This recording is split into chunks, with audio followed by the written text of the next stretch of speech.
Everybody has one podcast. We are back. Yes. Another week. So much going on in the world of sports. So little time to discuss it all. I'm your host, Jason Flake. My co-host, Lance Reynolds, a.k.a. the People's Champ. What up, though? Like to start the show the same way each week, man. Thanking the Everybody Has One family for another great week of engagement. We got thousands of views on the YouTube channel. We got great engagement all over the social sites, man. Make sure y'all continue to like, share, and subscribe. That's Everybody Has the #1 sports podcast on YouTube. That's Everybody Has One spelled out. Sports podcast everywhere else. That's Facebook, that's Instagram, that's Threads, that's Twitch, and that's TikTok. The audio version of the podcast is also available on Spotify and Apple Podcasts, man. So make sure y'all tapping in with us there. And when you subscribe on YouTube, make sure you hit that bell notification. When you hit that bell notification, make sure you hit all so that you are notified every single time we post new content, new shorts, new videos, and of course, every time that we go live, which is every Wednesday at 8:30 or as close as we can get to it. Thank y'all so very, very much. None of this is possible without the Everybody Has One family. Without further ado, let's get into some of these topics, man. Let's do it. The Detroit Pistons first round comeback versus the Orlando Magic.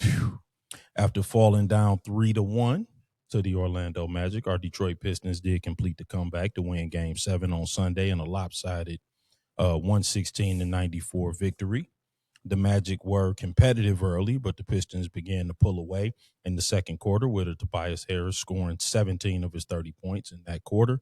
Ultimately, the Pistons closed the half on the 20-6 run on their way to securing their first playoff series victory since 2008. In Game 6, the Pistons overcame a 24-point second half deficit, holding the Magic to just 11 points in the third quarter and 8 points in the fourth quarter. The Magic missed 23 straight shots while the Pistons went on a 35-5 run, regaining control of the game and ultimately the series. So let me ask the People's Champ, man, what did we learn about the Pistons against the Magic?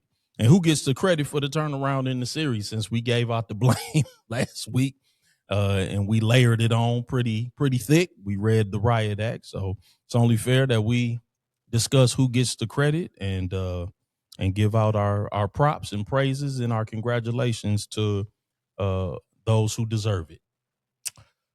Yeah, what it says about the Pistons is that the defense is not only for real, it's a championship level defense. I concur. If they can sustain the defense, I mean, you don't want to get down 3-1. Yeah, right. And down by 24 in the second half of a possible closeout game. Yeah, we don't want that ever again. Right. But if they can sustain the defense, there's really no ceiling to where, this particular team can go. I agree. I think the defense is that impressive and that elite. Yep. As for who can we give credit to for the turnaround, I mean, outside of the usual suspects, Cade, I have to give Tobias Harris just a ton of credit. I mean, throughout that entire series. Yep, shout out to Tobias. Tobias Harris has been the other guy. He's had an outstanding playoffs thus far. I think up until Game 6 and 7, the only gripe that you could take with him in terms of his production was the 3-point shooting. Yep. And then lo and behold, Game Game 7 comes around and, he turns into Robert Horry, and it couldn't have been better timing. But I just think the timing of some of his plays on offense, defense, rebounding as well, just being steady. Yep. Just being a steady hand throughout the comeback. And then once we kind of felt that we had complete control of the series, I think outside of Cade, he was the second largest contributor. As for Game 7, I mean, it was great to see Dennis Jenkins finally, arrive to the NBA playoffs, which, I mean, considering his path would kind of be, right around the time you would think he starts to kind of get used to the environment and the stakes and, to have an understanding of what they're playing for. So it was great to see him and also see it carry over to the game the other night against Cleveland, which I'm sure we'll get into. But outside of all of that, man, I got to go back and glaze Cade Icewood, man. Oh, yeah, man. I mean, Cade is outstanding. Listen, let me tell you something. I don't know how this run ends. Yep. But however it pans out, and then whatever he does going forward, if at any point a championship becomes a part of his story, his Piston story, we're going to have to revisit the conversation of the greatest Piston of all time. Yeah, I don't disagree. And I know it's early in the conversation. I know it is too. Yep, but listen, let me tell you something. When Michael Jordan won his second championship, the conversation on who the greatest basketball player of all time was over with. Yeah, right. I mean, and then the three-peat, it was like kind of stumped dead in the water. But by the time the summer of 1992 rolled around, it was just kind of like, we probably ain't gonna see nothing better than this until 2003. Yeah, no, I mean, so I don't need to see anything else other than a championship from Cade Cunningham to put him in that conversation. And as I was watching the comeback, this isn't something that I kind of came to like today. Yeah. It was like as I was watching the comeback in Game 6. Yep. That fourth quarter, that third quarter in Game 6, the Pistons were ready to wipe. JB wasn't. But the vibe, the morale was ready to Duke white flag, throw the damn towel. Mm-hmm. They were ready. Yep. And Cade Cunningham said, "The hell with that." Yep. And it wasn't the offense; it was the hustle plays. Right. Just do it. See, it is to my earlier point about if they just stay consistent with the defense. Right. He just stuck with the fundamentals. Yeah. Getting a hand in the passing lane. Yep. Diving on the floor for a loose ball. Putting a butt on the body, pause on for a box out. Mm-hmm. Playing through contact. Yep.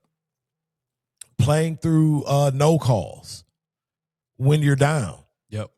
Like all of that stuff, and for it to culminate with the comeback in Game 6, right. and then the win to close out the series in Game 7, and not to mention the 45 in Game 5. I mean, that's what I'm saying. Yeah. But had it not been for that, like there is no Game 6 right. or Game 7. And it's like you factor in all of that. You get what I'm saying? And I know it's easy to become a prisoner of the moment. Yeah, no it's doubt. very easy. Cade is a dude, though. I mean there's no ifs, ands, or buts. I don't think neither one of us is breaking any news by saying that. The guy is a dude. But what it is with him when you see it,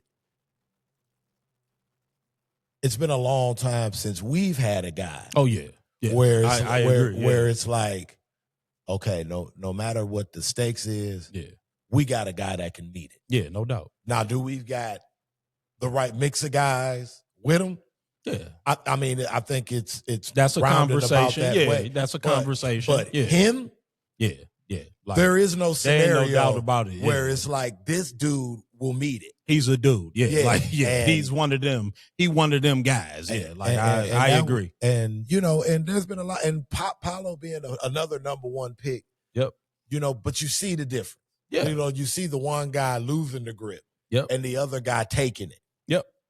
So, that was and there were other things. Duncan Robinson shooter is going to keep shooting. I think Jalen Duren showed a lot of maturity where maybe it wasn't reflective so offensively, but the activity improved. Mm-hmm.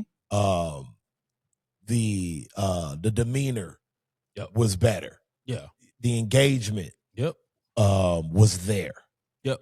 Yeah, I got a whole spiel about him. Oh, I know you do. You know, yeah, I know you do. I got a whole spiel about JD, but yeah, but no, I don't want to stop you. You cooking, go ahead. But there's something to be said about a 22-year-old in the social media era to be able to play through the bullshit. Right. Yeah. You know, let's just put it down the way it needs to be laid. Mm-hmm. And I think he was able to do that. And again, we'll get into the second round, but you start to see it carry over where it's like, what winning plays do I need to make tonight as opposed to what numbers do I have to get? Yep. You know, so I think we're starting to see that from him. Yeah, no question. And that's encouraging going forward. So, yeah, man, it was they had me inventing some cuss words in the second quarter there on Friday night. Oh, man, yeah. I'll tell you that. No doubt about it. But you and the whole rest of the city, bro. We was all I was getting ready to turn away and watch a movie, man. And I said, you know what, let me watch the first few minutes of the third so that, you know, because I'm like, I'm going to have to write a commentary, man, on, you know, for the podcast on Wednesday. So everybody has one family. Y'all really the only reason I stuck around in the third quarter. I'm like, I'm about to watch this Michael Jackson movie and calm my nerves. Man. What you got, nephew? So Rob Digi in the chat, and what I believe is in reference to Lens's take on K, he says the talent is definitely there, and now he's getting to show the drive and desire. Yep. No doubt about it. I definitely agree. Yeah, I mean, I have nothing to add on Cade. Cade is definitely a dude, and that's just that. He's good. He's great, and I think that now we getting to see him in the moments, you know, that really matter. 24. He's 24. Yeah. He's the same age as my oldest son. My oldest son just turned 25, but oh man, that is crazy. But yeah, so you know, I did come on. I came on last week and I read the coaching staff, the Riot Act. Yep. So, you know, I think it's only fair that, you know, they get credit for the turnaround too. Mm-hmm. You know, they did make some good adjustments. You mentioned Dennis Jenkins, and you know, while I thought that he was a little off kilter early, the one thing that Dennis does, and I continue to credit him for this, is Dennis Jenkins takes care of the basketball. Mm-hmm. He had one game with multiple turnovers. He's had one game with multiple turnovers so far. Even last night in game one, and we're not previewing the game one yet, but he played 29 minutes. He had one turnover. I mean, he's very judicious with the basketball. He's very responsible with the ball, and I understand that, you know, that's not fun. It's not fun to talk about people that are just responsible with the ball. But when you give up lots of points off turnovers and you know, like last night, the Pistons had 31 points off 20 turnovers. Like turning the ball 50. Yeah, turning the ball over makes a difference, though, is my point. 100%. So, like, even if he's not there to do anything but bring the ball up and get us into the offense, I'm like, I appreciate that Dennis Jenkins takes care of the ball. Agreed. He has multiple games in the playoffs with 0 turnovers. Yeah. He has multiple, and in every other game he had 1, except for game 7 where he had 3, but then he had a great offensive game. So you can accept 3 if you're going to go out there and make, you know, 4 threes and, you know, like, and have a great game. But he takes care of the basketball. So, yeah, so I appreciate that. And JB ran him and Cade simultaneously a lot more down the stretch of the series, which I felt like was necessary to keep the turnovers down because, yes, Cade is outstanding, but I think when he's the primary ball handler, he's trying to score, he's trying to get a bucket, that's a little bit too much on his plate. Let him start off the ball. Yep. Let his only responsibility be just to get us a bucket down the stretch sometime. Yep. And I thought we did a good job with that last night. So shout out to him. Let me see. Yeah, like I thought the guys looked ready in game 7, not necessarily in game 6, but shout out to Jay Black. He said JB must have went in there and went Joe Jackson on him at halftime. and I agree with that. So shout out. It don't matter in this house. I like that they put Asar Thompson on Desmond Bain. I thought that was a great adjustment, man. And I won't pretend that Franz Wagner's injury did not help us. Yeah, you can't ignore it. Because Franz was part of it. That's a part of it. We didn't have beef stew last year against Karl Anthony Towns, and I thought that hurt us. And that made a huge difference, but that's just a part of the game. I am relieved, you know what I'm saying, and I appreciate that that the staff did make the adjustments. So congratulations to the Pistons, man, on getting that win. And before we shout out Paul Reed too. Yeah. Game 6, Paul Reed had played great minutes. He played great minutes, and I have some thoughts on Paul Reed too. But again, that's more for the series preview. Oh, okay. But before we transition, man, what's your take on Jamal Mosley getting fired?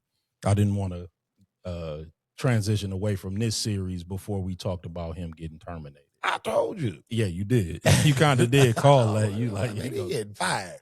I mean, just for the simple fact that they kind of, I guess we're going with the Michael theme here. They kind of moonwalked into the playoffs, and then once they get into the playoffs, you blow a 3-1 lead to the song of blowing a 26-point lead in the second half. Yeah, that's pretty diabolical. So I mean, that's just like the hand of draw fours in terms of keeping your job as an NBA coach. It's unfortunate, but I just think the only way that he could have kept his job is if you are an 8th seed and you beat a 1 seed. Yeah. It's hard to fathom that no matter what the outcome is in the second round that you would be fired. I mean, unless they just was like, we don't like this guy. You know what I mean? Like an 8th seed beating a 1, that's like some coaches like leave that on their resume as the thing that will get them in every door. Yeah. I'm kind of, I don't have a whole lot to add. The thing that struck me though in the series is that somehow he finally got Banchero to play downhill. Yeah. And you saw how devastating Banchero is when he plays downhill. You can do with him. He's a different player. Right. I'm like, but for some reason he couldn't unlock that in him prior to now. And I'm like, because when he does that, and I mean, we've seen 6'10", 6'9", 6'10", 250 playing downhill for 23 years now. It's pretty hard to stop. Yeah. And then everything else gets easier. Yep. All of a sudden, the mid-range shots are open. When he starts as a 17-foot jump shooter, the game is hard. Yep. When he starts downhill, then all of a sudden the 17-footer is open. And he can turn and face up. And the three-pointer is open now. Like all of that stuff is open. That stuff is not open if he's starting there. You just letting the defender off the hook. They need a point guard too. Yeah. I mean, yes, I agree. The team, I don't think is built well. There's some flaws in the build of the team, but in my opinion, when Paolo is playing downhill, they're a different team. Oh, for sure. And he's unstoppable, and then they're a different team.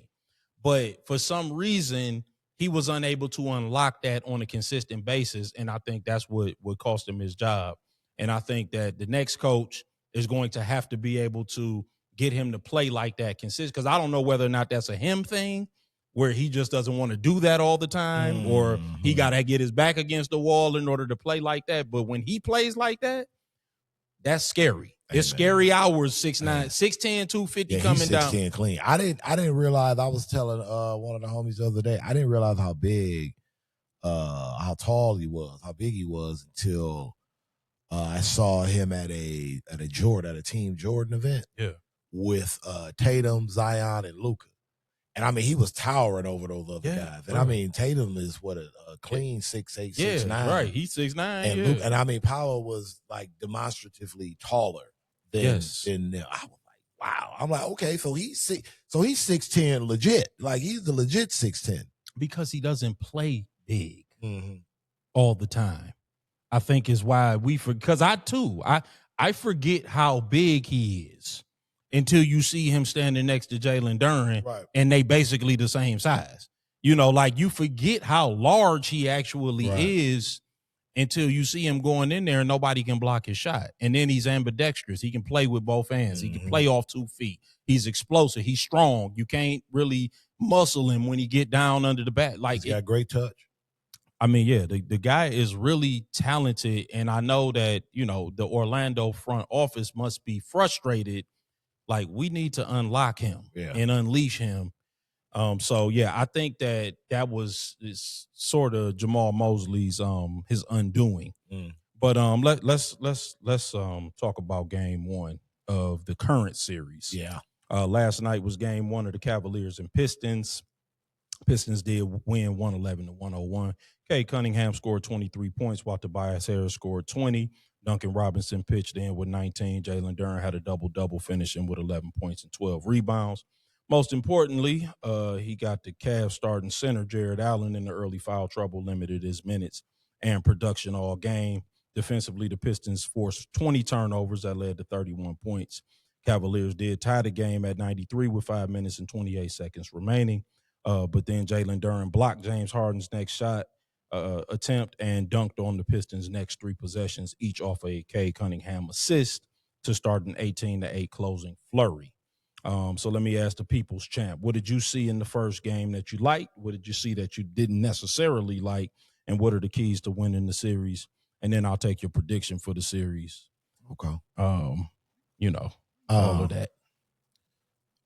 What I liked to me was it was a total team effort. It's good to see, especially in the playoffs, that you can win in a multitude of ways. Yes. And the fact that, as you mentioned, you can get 19 from dunk.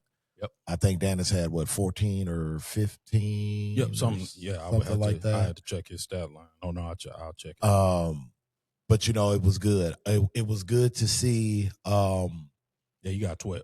12, okay. But it was an impactful, efficient 12. It was. And like you mentioned earlier, the fact that he was able to share time on the floor with Cade in the fourth quarter when we needed him, because Cade was kind of struggling offensively, you know, until the fourth quarter where he started to not only score but make plays for Duren. Because, again, when he's able to get the ball on a swing, it's different. Yeah, it is. It puts him more so in a more dangerous attack mode. And he had 4 steals, too, by the way. He was D'ing up Harden. And again, just the 1 turnover, and he had 7 rebounds. And then it was, I thought, though he didn't play a lot, the plays Ron Holland made were huge. I said that. I think that show, again, what we talked about earlier, shows maturity. You know, he could have came in and played some me ball. Right. You know, or you know, play with the wrong attitude. Yep. The 3 at the end of the third quarter was huge. Yeah. Going into the fourth. It was. It was huge. It was. The and one that he had got in the second quarter. It was. It was huge. Yep. Those things kind of added up as the game went on, which kind of helped compound, which kind of drove me nuts. Yep. With the game yesterday, which was, again, the free throws are just our problem. Yeah. The free throws are a problem at this point. Yeah. I mean, they were a little better yesterday, but you're right. I mean, we got to be markedly better. Yeah, because we're not that good of a team offensively where we can leave points. You know, we can't be a 70-ish% free throw shooting team. I'm so with you. Like that's not going to get it done. And the further along we go, the higher the stakes. Yeah, for sure. The more important every point is going to be. Yeah. And teams will start to strategize around that. Like, oh, okay, we'll put these bombs at the line. Yeah, 27 to 35. Yeah, 77%. Yeah, I agree. That's not going to get it done. And the second thing that was driving me nuts, we caused a lot of turnovers. I believe you said we had 31 points off turnovers. That should have easily been in the mid-40s. Right. We could not convert off a lot of those turnovers. Yeah. A lot of them. I mean, a lot of them at that point where Cleveland did come back. Yep. And, you know, when we were up like maybe 12 or, or even when we were up 18, we should have been up like 25. Right. Or, I don't think there should have ever been a point in that game where we were never up any less than 20 points. Right. Because we were just giving it away when we would get a turnover. It would be a botch layup, or they would miss the run out. It was just something silly. And right. Those were the two things that drove me nuts, because I think that game wasn't as close. Even as a I don't think that, I agree. Yeah, we controlled that game from wire to wire. I too agree. I don't think it was a 10-point game. Even when they got it tied at with 5 minutes and 28 seconds left, I'm like, we controlled the entire game. It was our pace. It was our style.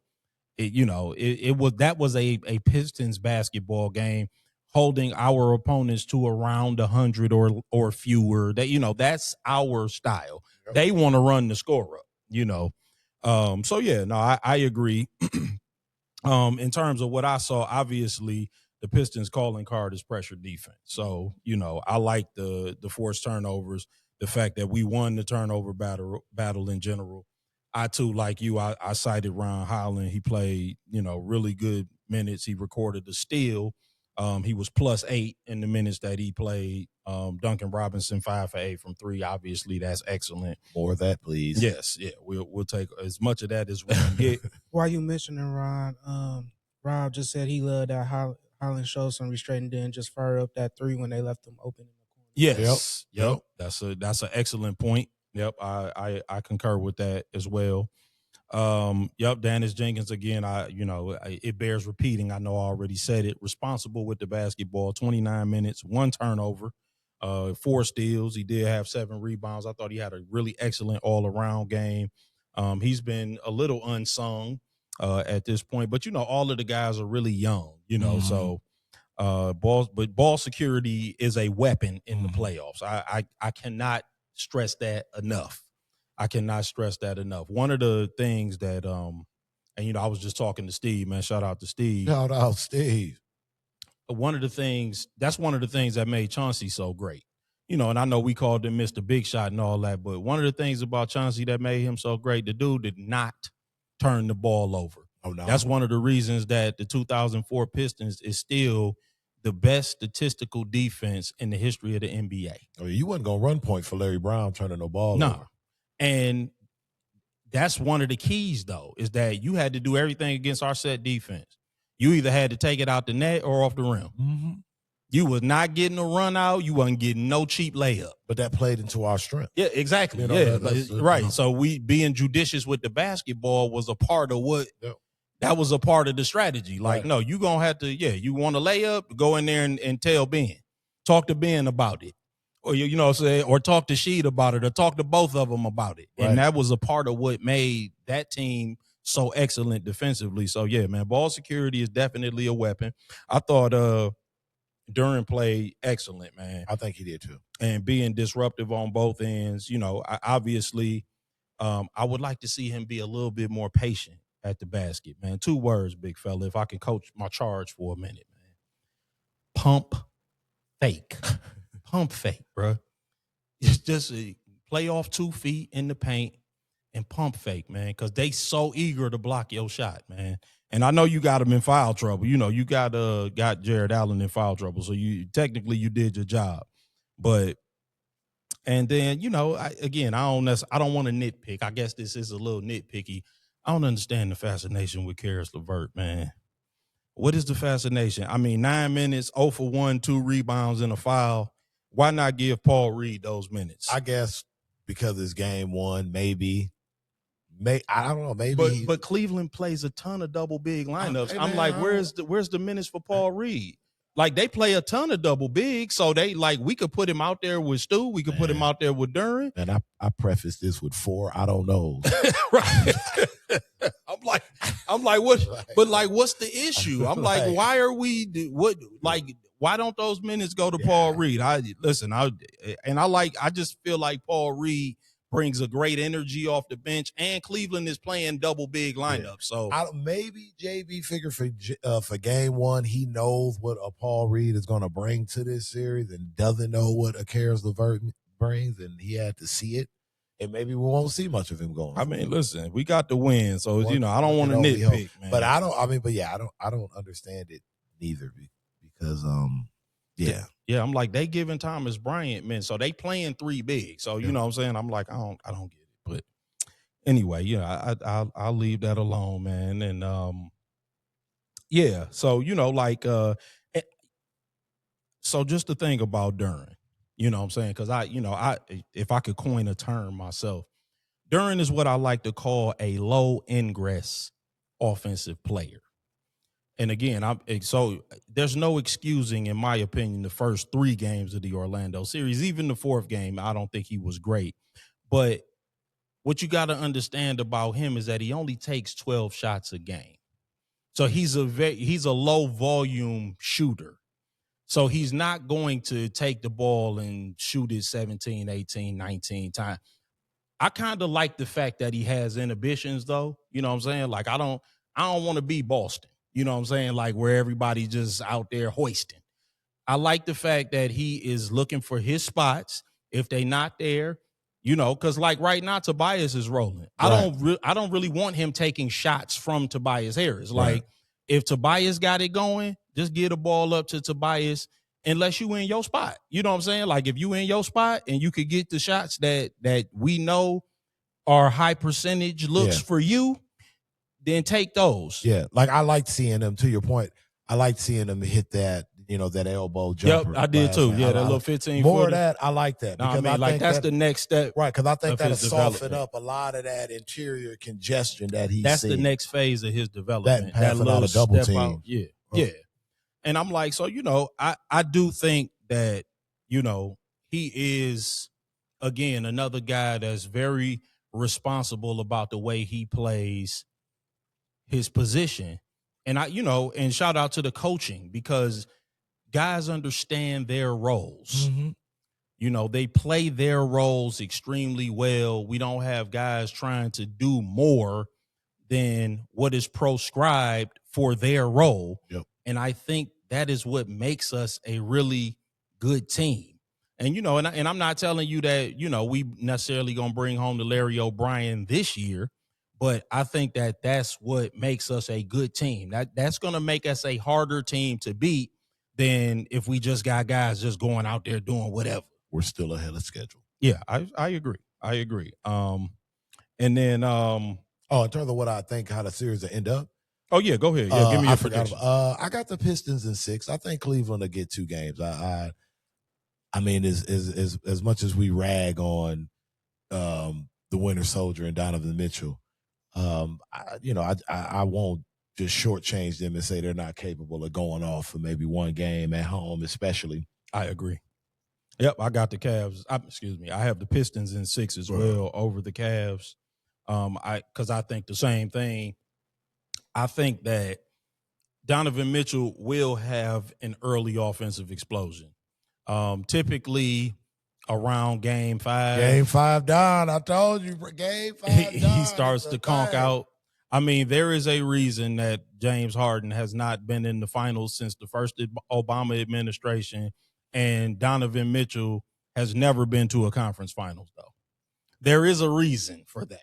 I mean, they are not necessarily known for this time of year for playing basketball, in the NBA playoffs.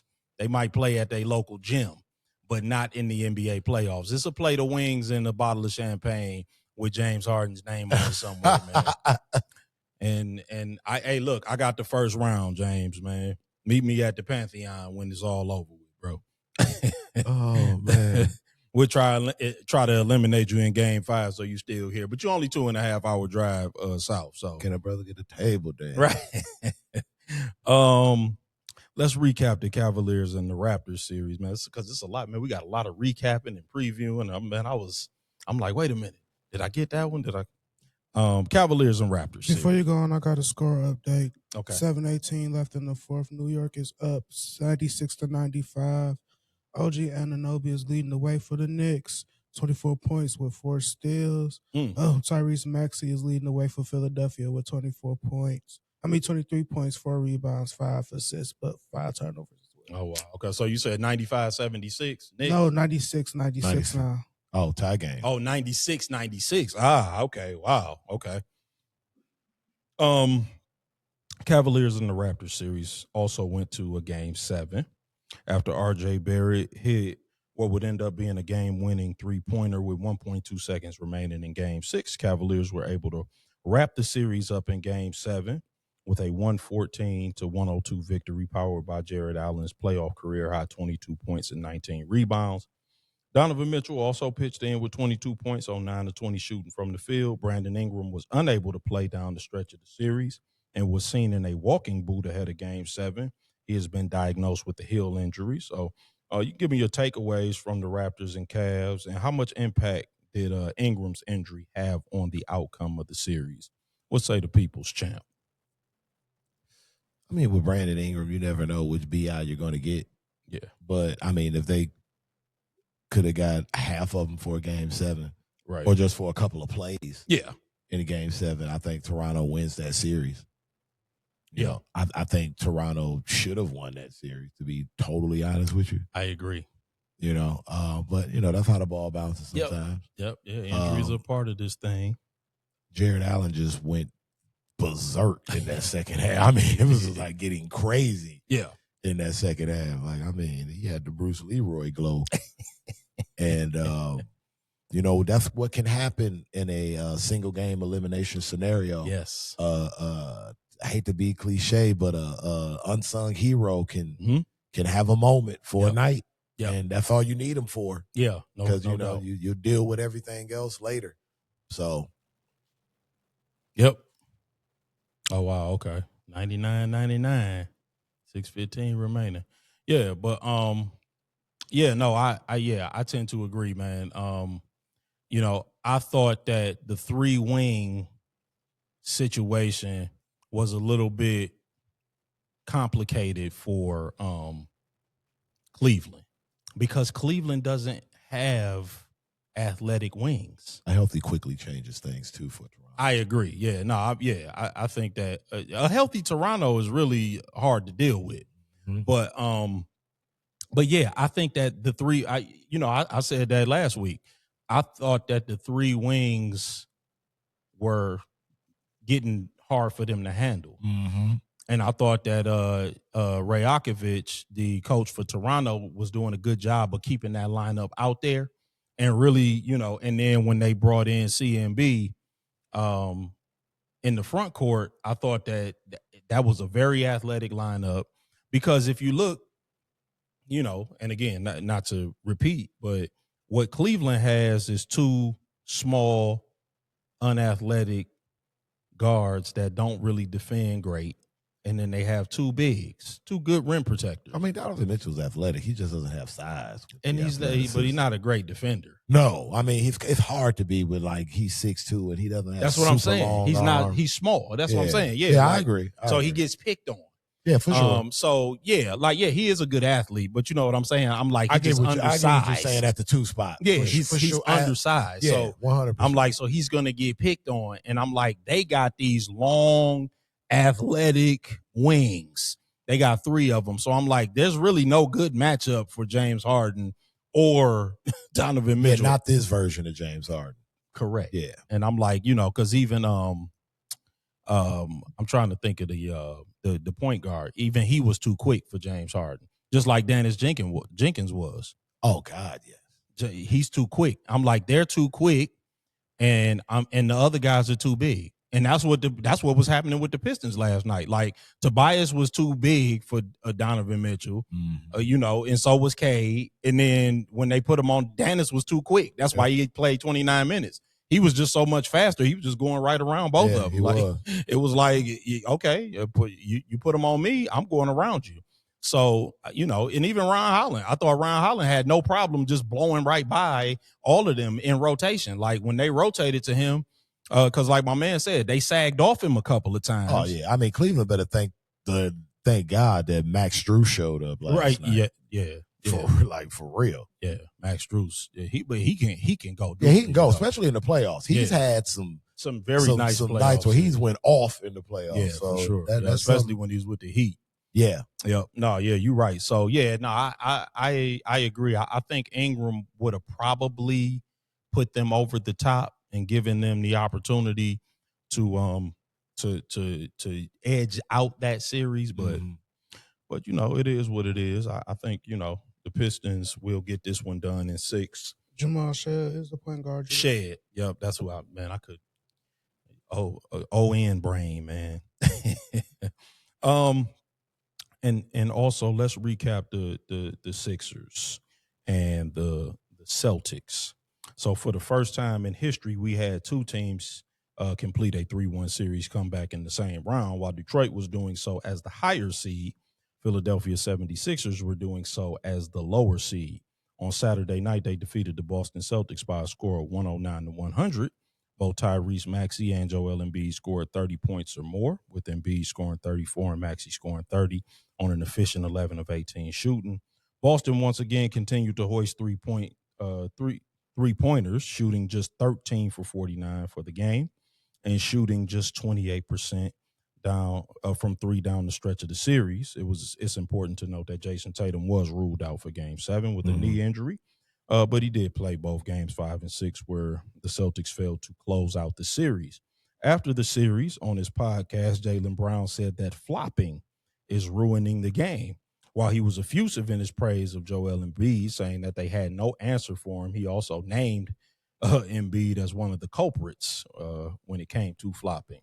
So do the Celtics need to make some changes to their philosophy, their roster, or both? And does Jaylen Brown have a point about flopping, or is he just upset about the loss to the 76ers, man? We'll say the people's champ.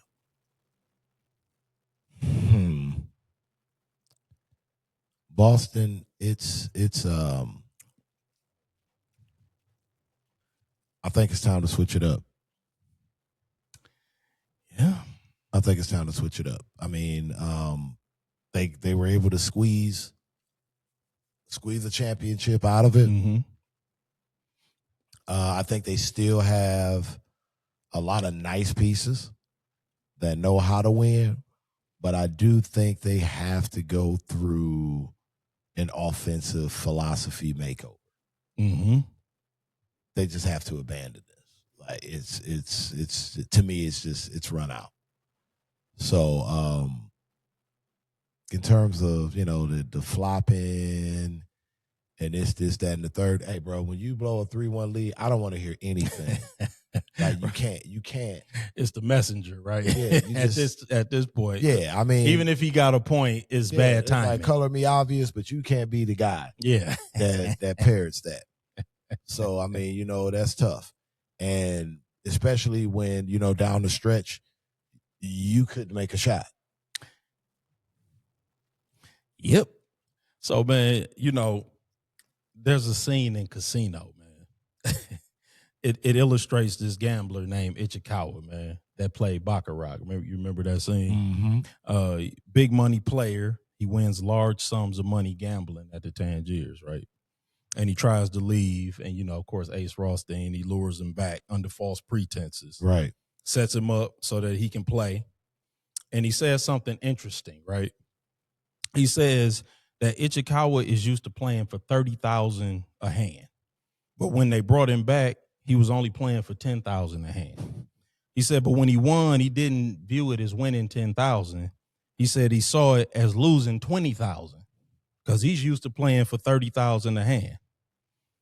Joe Mazzulla is Ichikawa, and he plays for $30,000 a hand. Right. They shoot 3-pointers in volume, and it's feast or famine. And he would see volume 2-point shooting like Ichikawa sees playing for $10,000 a hand. And so the Celtics are in a conundrum. They have, you know, and we kind of joked about it, but it's poignant. They got a Glenn Rivers situation because he won a championship with it. So it's going to be very hard to convince him that it's not a successful strategy. That's on the one hand. On the other hand, you know, like, now people saying he's the dark horse to win Coach of the Year. Like, they saying he gonna edge out JB Bickerstaff. for coach of the year. So I'm like, that's interesting. So he could be the coach of the year, and possibly, they might be talking about whether or not it's prudent to keep him in the fold. And I agree with you. I'm like, philosophically, because what he believes is that the analytics support this volume 3-point shooting. Nah, bro. It could get you knocked out in the first round by a 7 seed. And remember, in 2023, they lost to an 8 seed in the conference finals. Right. They lost to Miami. Again, and when Nephew asked us at the 64 game mark, because I reposted that clip on our Facebook page, when Nephew asked us at the 64 game mark how confident I was that we could beat Boston. The thing I said is that shooting 53s a game doesn't work in the playoffs. I'm like, it traditionally doesn't. Can it? Yeah. Like, you can get hot. Like, if you get hot and the other team is not, and you hitting more threes than them, yes, you will beat them. I'm like, but on a year-over-year basis, I'm going to roll the dice and say that ain't gonna work every time. Right. You know what I'm saying? Like, most years you're gonna find yourself home early, because that's just not a good strategy. That's why I'm like, no, I feel like the Pistons can beat that, because just like you can, like, yes, if 3-pointers are falling, it can make the other team look very bad, but also they're going to be windows in every game to get back in it, because those 3-pointers, they're going to miss 3-4 in a row. They're going to give you 4 or 5 possessions to get back in the game. And we're going to be in every game, and we're going to have a chance to do what we do in every game, and that's play pressure defense, stop them for long stretches of the game, and put the ball in the basket. I'm like, I feel confident in the way we play over the way that they play. And Joe Mazzulla is a gambler. Joe Mazzulla is the guy that hit the 30-leg parlay one time, and now all he do is 30-leg parlays. He see a 5-leg parlay as not being valuable. That's who he is.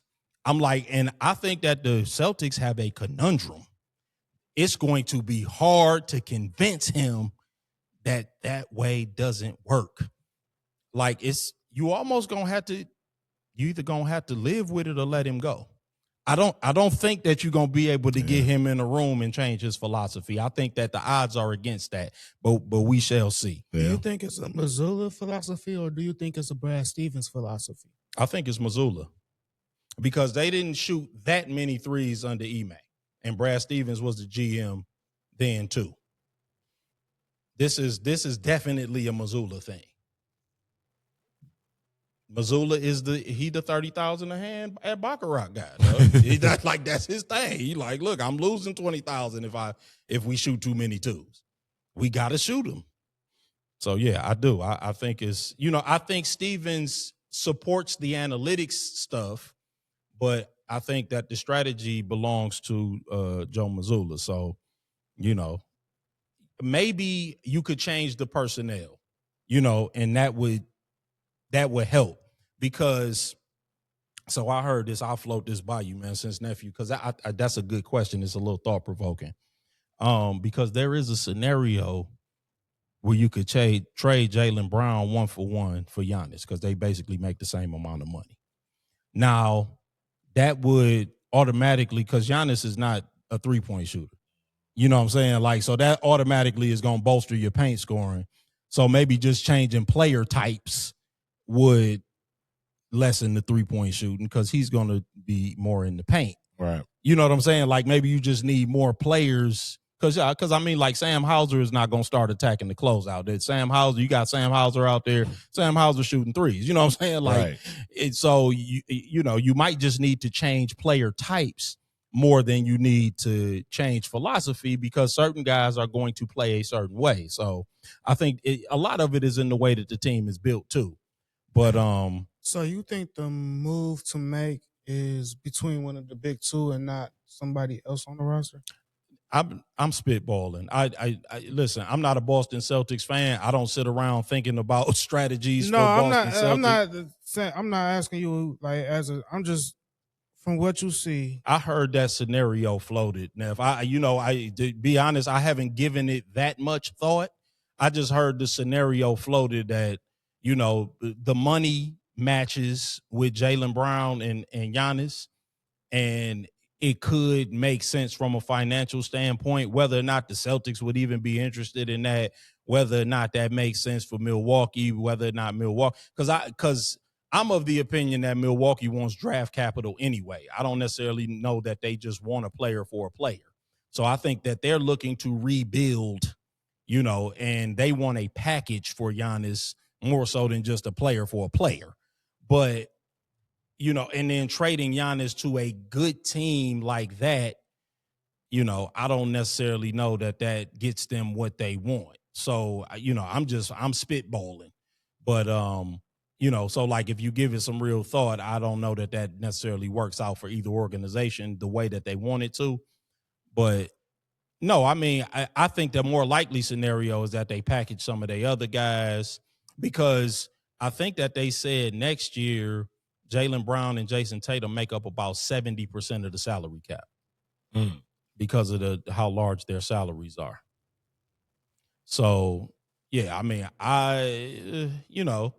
it could get hairy. You know what I'm saying? Right. Like, they don't have a lot of flexibility. So I think that being the scenario, it could be, making a decision about one of the big guns as opposed to, some of the smaller pieces, because they tying up so much of your salary cap. So you might need to try to get multiple pieces. That's true. But I digress. I didn't want to make it an entire conversation about the Celtics. But Top popping in the chat, he said Golden State is done and Boston won a 3-1 lead to a 7 seed. Maybe the beginning of the end to the 3-point. Yeah. Well, you know what? That's a good point, Ty. 10 of the top 11 3-point shooting teams, in terms of attempts per game, are out of the playoffs. And there you go. So that's I had that little fun fact written down. Shout out Ty. Yep. That, listen, I've been on that. I'm like, listen, all of this 3-point shooting, it's not a winning formula. It really is not. Man. I was having a conversation, I think Saturday with, it was the homie Rulon and TC. And we were having the same exact combination. Like, it's not a process and a formula that can successfully be duplicated. It's like the Captain America super soldier serum. It's like, once the one dose was in and the creator was killed, that's it, bro. Like, that's all you get is one dosage, and that was it. And you had all of these other teams for years trying to duplicate it, to emulate it, and then duplicate the success that it generated. And it just hasn't happened. Like you said, Boston got one out of it. Yeah. And that's it. Yep. And I think the Pistons opponents have shot 430 during the regular season. They shot 430 more 3-point attempts than they did, and we won 60 games. It was unimpactful, right? Because again, I mean, like, if you have great 3-point shooters, so few teams have great 3-point shooters, though. Like, and I understand that the Golden State era and the Golden State scenario, right, is why people do this. They had like, you didn't have like 11 dribble 60-point niggas on your team. The fact that the likelihood that you replicate that personnel is slim to none. Yeah, dude. I mean, you is likely you're never going to be able to do that. So, but again, I digress, man. Not to make that, we don't want to be too heavy on that. But before we preview the Knicks and the Sixers series, because it looks like, the Knicks, it's not over yet, but the Knicks are poised to take a 2-0 series lead. Let's recap the Hawks and the Knicks.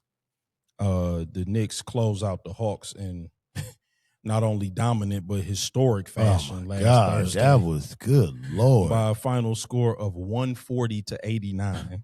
The Knicks scored 83 points in the first half, while Atlanta scored just 89 points in the entire game. I could go on about the historic nature of the loss, but I think the final score kind of gives it away. The Knicks led by 50 for an extended stretch of the game. The Knicks now have 3 straight 25. They had 3 straight 25-plus point wins. Let me ask the People's Champ, does that make them the favorite to win the East? No, I have a question for you. Did Quinn Snyder keep his job after that?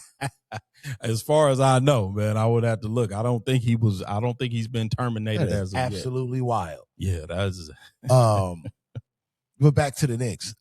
I mean, you got to give Mike Brown credit. Sure. Yeah, I think he found something where he kind of ran the offense through Cat a little bit. Mm-hmm. And it kind of unlocked and loosened up things for Brunson. Yep. Offensively, it was good to see as the series went on. It was some Mikal Bridges sightings on offense. Yep. You know, that always helps. Yeah, he joined us in the playoffs. But I mean, you know, with Atlanta, they need just shooting in the worst way imaginable. Yeah. They've definitely got some maturing to do. Yeah, I mean, you know, like, again, C.J. McCollum. Oh, God, that dude. You know, the way he disappeared down the stretch should really be studied. He, man. What a disappointment. So, I mean, you couple that with the fact that they've also they're in the running for probably drafting the worst number 1 pick in recent memory. You know, that's a wasted pick. Yeah, you reach a shade. Yeah, that's a wasted pick that you could have got on a shooter or traded down. He's still better than Anthony Bennett. Okay, I mean, if that's the bar. Yeah, I mean, I give you Anthony Bennett. I mean, I would never, ever argue for Anthony Bennett. Yeah, but I mean, they could have had Stephon Castle. And yeah, I mean, dude. And ultimately, he's going to be the better player out of that draft. Yep. I don't think I'm breaking any news by saying that.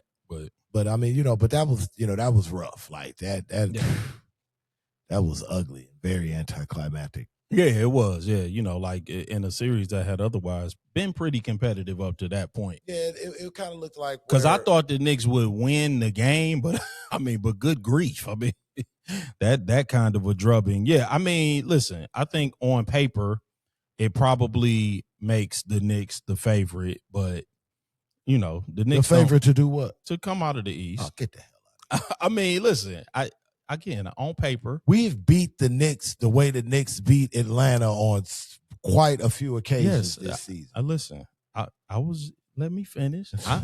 As a Pistons fan, I'm not scared of the Knicks. And our defense is not Philly's defense, nor is it Atlanta's defense. So we a whole nother animal. Yeah. You ain't putting up no 80-point halves on us, man. So you can cancel that. That ain't gonna happen. But again, I think that probably, if we were to check the sports books, the odds makers will probably have them as the favorite team remaining to come out of the conference. But yeah, I mean, I agree I think we a bad matchup for them too. Oh yeah. They know it. Yeah, I think we a bad matchup for them. For different reasons, of course, but I do think we a bad matchup for them. Mainly because this guy right here can't stay out of foul trouble. I mean, he the big feline. Yeah, I just, that dude, the possibilities are really endless of how good he could be. But I digress. I mean, I just wanted to get your opinion, man, about that beat down. I didn't want to. Yeah, that was disturbingly bad. Yeah, that was really sad. And like I said, I need to, and I guess Quinn Snyder was able to keep his job. So let's talk about this Knicks and Sixers series, which is now 2-0 officially. But game 1 of the Knicks and Sixers took place Monday night with the Knicks cruising to a victory by the final score of 137-98. Jalen Brunson had 35 on 12-18 shooting from the field, including 3 of 6 from 3. While Cat did pitch in with 17 points and 6 rebounds in just 20 minutes of action. Mm-hmm. I'll take your thoughts on game one, and you can give me your prediction for the series, Knicks and Sixers, and you can tell me why you feel whichever way you feel. Well, I mean, the Knicks, they came out hot. Yep. In game one, and they were able to kind of sustain it. Game ones are always kind of more so of a fill out game. You usually have like one team that's on a high because you look at Philly. Yep. The physical, emotional wear and tear of going through and finishing that comeback. Yeah. And the whole filling out process, part of it that comes with the game one. It wasn't anything too glaring that jumped out to me about that game outside of, you always want to keep an eye on what's the status of Joel Embiid's health. Always. Especially this time of year. So, yep. There's that. As for the series, though they're down 2-0 now, if you're Philly, why would you panic when you've just you've just completed, a comeback from down 3-1? I agree. Yeah. Game planning without Joel Embiid isn't a new or foreign thing to them. Not at all. And they play tough at home. Yep, they will. Yeah, the crowd will be nuts at their place. So I think again this one will probably go six or seven games, but I do feel that the Knicks just have a little bit more than what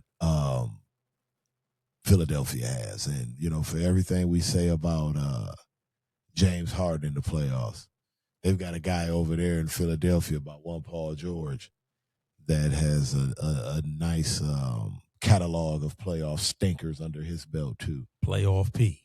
Yeah, he hasn't had a good playoff run since he was a Pacer. But Maxey, like I said, he's a dog. Monster. Yeah, he's a dog. Monster, man. Love Tyrese. Drummond's playing well. Yep. Oubre's playing well. Yep, yeah, I think so. Yeah. Edgecombe is up and down like you would expect a rookie to be in his first playoff. But again, if the longer the series goes, he may be able to, have those peak games where results in a Philly win. So I got Knicks probably let's say go Knicks in 6. Yep. Just because I think if Embiid isn't going to be available, I think the Knicks just kind of beat him up and just kind of wears Philly down. Yep, I got the exact same. I got Knicks in 6 because I don't believe Embiid is equipped for a long playoff run. Of course, I wrote that before I knew he wasn't playing tonight.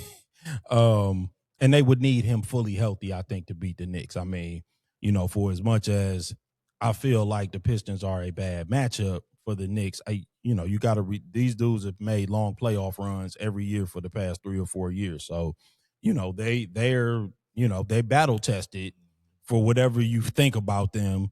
And the Knicks don't have a flawed strategy like Boston. They won't shoot themselves out of games, and they won't be obstinate with their game plan.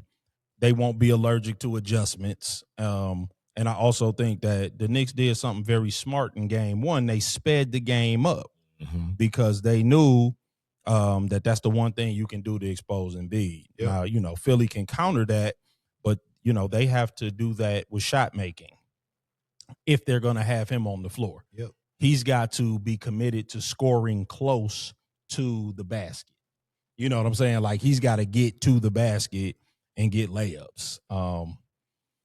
But I'm interested to see if Nick Nurse can counter by feeding the low post, and if he can get those low post touches, and even if he misses short and slows the game down. I think that's the key, because I don't really think that they can play fast with New York with Embiid on the floor. Now, they can play fast with New York with Embiid off the floor, but then it becomes, do you have the personnel, to match up? And then can Karl Anthony Towns be any kind of a factor, or can you make him a non-factor? And so I just think that, I think it's going to be Knicks in 6 because I think the Knicks just have more ways that they can, like you brought up with the Pistons. They got more ways they can beat Philly than Philly's got ways they can beat. Philly's really going to have the perfect game plan. The stars are going to have to perfectly align in order for them to win. Like it, and that's kind of the issue that we were just talking about with Boston. Boston beat you one way, like for as versatile as I think they have some good pieces that are versatile. The game plan just sort of pigeonholes everybody. It's like we shoot 53s. You know what I'm saying? Like that's the way we gonna win. If the threes fall, we win. If they don't, then we won't. And I'm like that. You sort of put yourself in a corner when you do that. So so I'm with you, man. I got the Knicks in 6, and I just think that it would take the Sixers to be very judicious and have really good shot making and shot selection. And I don't know whether or not, the stars are going to align that way again in this series. So what you got now? I just want to put this out there. Well, first off, tonight, I know Paul George has mentioned he had 19 points on 7 of 18 shooting, 5 of 13 from 3-point line. Philly as a team shot 38% from 3, while New York shot 27% from 3. And I just wanted to make sure we got this on the record. So y'all both have Philly winning 2 out of the next 3. 2 out of the next 4 at least. Yeah, so that is if y'all both got them right in 6, right? So and it's 2-0. So yeah, right. I got you. So yeah, so right, they got to win. Yes, they got to win 2 out of the yes. Yep, I think that they'll win 2 out of the next 3. They'll make it. They'll push it to 6. They'll make it a 6-game series. I think it's that close. I don't see the Knicks sweeping them or beating them in 5. No. I don't see that happening. I don't. But and then the rebounding was close. Yeah, like and Tyrese Maxey turned the ball over. Yeah. Nah, I don't see it. 6 turnovers tonight from Max. Yeah, I know, and that's uncharacteristic of him though. He's not a high turnover guy. So I think that he'll rectify that, and I think he'll play better. He always holds himself to account. So yep. Yeah, I do. I got him winning 2 out of the next 3. Yep, I do. I can see that. But Knicks in 6. The Knicks will. It'll be. I predict us versus the Knicks in the conference final, and we'll let the chips fall where they may. Let's recap the Lakers and the Rockets before we get on to these last couple of series, and then I'm gonna talk to you about your favorite quarterback, Aaron Rodgers. The Lakers eventually finished off the Rockets after dropping games 5 and 6. LeBron scored 28 points in the 98-78 victory last Friday, putting an end to the Rockets' attempt to be the only team in history to come back from a 3-0 series deficit. As the Rockets entered the offseason, questions surrounding Kevin Durant's relationship with his teammates, the coaching staff, and the organization still abound. So let me ask the people's champ, man, do the Rockets take the floor as currently constructed next season, or are changes inevitable based upon all that is taking place this season? Yeah, I mean, the Rockets will look different next year, but it'll only be because they'll have a healthy Fred VanVleet and like Steven Adams. They may tweak some free agents here and there. Okay. For some, ancillary pieces, but Kevin Durant will be there. Oh, you think? Okay. You think Kevin Durant will be there next year? I do believe that.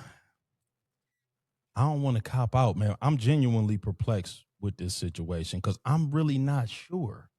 Right. You know what I'm saying? Like, is Kevin Durant even an attractive trade piece anymore? I mean, what would Houston want for him? Right. What are teams willing to offer? What's the appetite for a trade? Where does he best fit in? I think there's more questions than answers, man. Like, yeah, but I think with a guy with a healthy Fred VanVleet, it's worth giving the concept. I mean, the squad as conceived the old college try. I think it would serve the Houston fan base well, just to eliminate that whole what if type of mulligan situation. Well, we never saw or what it would look like, or now if it happens 2 years in a row or one of the guys get hurt, then you just kind of got to let it go, because now it just literally doesn't become worth it financially. But like I said, I think Van Fleet is that much of a difference maker because of what he brings on the floor. Yeah. With his leadership and his shot making, he is a clutch playoff performer. And he's one of those guys that, despite his size, is not a liability on defense. But again, you kind of have to see how that pans out post knee injury. Yep, that's true. But I don't think he'll lose his shot making ability. No, and I agree with you because like every small guard, they have a great defensive system. So I think that's the key. Like, we talked about, and again, not to take too many rabbit trails, but we talked about the only two small guards to lead their team to championships, Steph Curry and Isaiah Thomas. They also have that in common. They were a part of two excellent defensive systems. Absolutely. And by the way, they both also played with one of the most versatile defenders in the history of the game as well. Draymond and Rodman. Isaiah with Rodman and Steph with Draymond. I think that makes a difference too, because those guys cover up a lot of the defensive warts, because of how versatile they are. They can not only defend bigs, but they can come out on the perimeter and defend. So, I think that's very important. And I think Amen Thompson is that kind of a defender. So like, even if Fred is I'm not saying that he's a team leader, but I'm just saying, like, even if he has some defensive deficiencies, they have such good perimeter defenders, like they can cover up for a lot of that. As long as he's responsible defensively and he knows where to position himself. Yeah. He knows he's got guys out there that are elite. So, and I think Jabari Smith acquitted himself well. Yep. As that series went on, he started to look like the Jabari Smith that we were used to and was expecting to see when he was drafted. Yes, absolutely. So that was good to see. And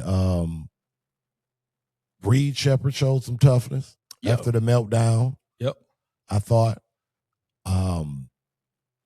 Sengun's got to get better on defense. Yeah. And again, that's where I think they missed Steven Adams the absolute most. And Reed Shepherd has to take care of the ball. Yeah, for sure. That's where they miss Fred VanVleet the most. Yeah. He takes care, again, ball security is a weapon in the playoffs. I agree. If Reed Shepherd doesn't turn the ball over, they win game 3. And they're up 3-2 going into game 6 instead of being down 3. That's why ball security is a weapon in the playoffs. I'll say that again. Ball security is a weapon in the playoffs in the NBA. I ain't mean to cut you off, though. No, I mean, it's something that will be revisited whether, we say it or not. No question. As the playoffs go on. It's going to be a running theme. Yep, no question about it. We'll keep our eyes on the Houston Rockets situation. I'm sure there'll be more to discuss as the offseason approaches. The Lakers versus OKC, man. Let's go ahead and talk, because there's no reason to recap the OKC and Phoenix series. No reason to recap San Antonio. We know that those series took place, San Antonio and Portland, but it's we know what happened in those. They weren't terribly competitive. The Lakers versus OKC, they played game 1 in the semifinal matchup last night. OKC won by a final score of 108-90. SGA had 18 points on 8 of 15 shooting. Chet Holmgren had 24 points and 12 rebounds. For the Lakers, the ageless wonder LeBron James had 27 points on 12 of 17 from the field, but Austin Reeves struggled, shooting just 3 for 16, scoring 8 points. Let me ask the People's Champ, man, just straight up, man. Can the Lakers make this a series, or is the handwriting on the wall, man? And then I'll take a prediction from you also. This one's going to be tough. I just think OKC is a real bad matchup for the Lakers. because I agree. LeBron, as great as he's been playing, and that playoff kind of superpower that he has to kind of slow the game down, and to just kind of be able to manipulate it. He can do it, but he can't do it for 48 minutes against this team. Nah, they just don't allow you to do it. Nah, they're too disruptive defensively on the wing, and then once they get the ball, they're just going to run you into the ground. Yep. Like LeBron, he started out the game last night with his hair on fire. Yeah, right. He scored 12 quick points. I saw that. Like shortly after that, getting back on defense wasn't happening. Yeah. You get what I'm saying? Like he can, and it's no knock on him. Yeah, I mean, this is one of those times bro. where it's like, yeah, bro, he's like 41. Like you're, I don't know, like an NBA game, you're running like 3 miles or something like that. No, I mean, listen, that's so. I mean, though they were able to jump out 7-0, I think it was. You kind of give it right back up because they'll invite you to a track meet, however you want it. They'll run it and send a guy all the way to the rim, right? Or they can fan out and bombs away on you from 3. And if you think SGA is just going to keep just slanging 18-point games out here, then good luck with that.